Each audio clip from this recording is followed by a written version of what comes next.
राधे राधे बच्चों। आज मैं आपको बताऊंगी कि आप बायोलॉजी में आंसर राइटिंग कैसे करेंगे।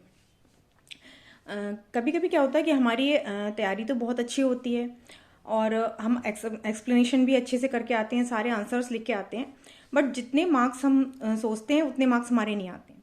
तो आज मैं आपको बताती हूँ कि जब बायोलॉजी में अगर आप इस किन किन पॉइंट को आपको आंसर राइटिंग के समय ध्यान रखना है। ठीक है।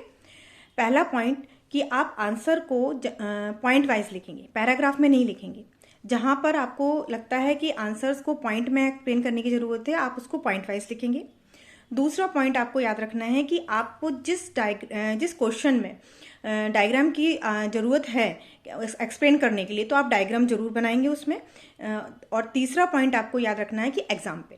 कई क्वेश्चंस ऐसे होते हैं जहां हम डेफिनेशन तो दे देते हैं बट उनके एग्जाम्पल नहीं लिखते हैं, और अगर आप उनका आंसर लिखते समय उनके एग्जाम्पल भी देंगे तो आपके आंसर राइटिंग बहुत अच्छी होगी। अगर आप इन छोटे छोटे पॉइंट्स को याद रखेंगे तो डेफिनेटली आपने जिस तरह से आपने तैयारी की है उस तरह से आपको मार्क्स मिलेंगे। और कहते हैं ना कि जब आपने तैयारी कर ली, बट तैयारी करने के बाद में उसको राइटिंग करना या लिखना कॉपी में, जिसके वो भी ठीक तरह से लिखना, वो बहुत ज़रूरी होता है। तो इन छोटे छोटे पॉइंट को याद रख के आप आंसर राइटिंग अच्छे से कीजिए, जिससे कि आपके अच्छे मार्क्स आएँ।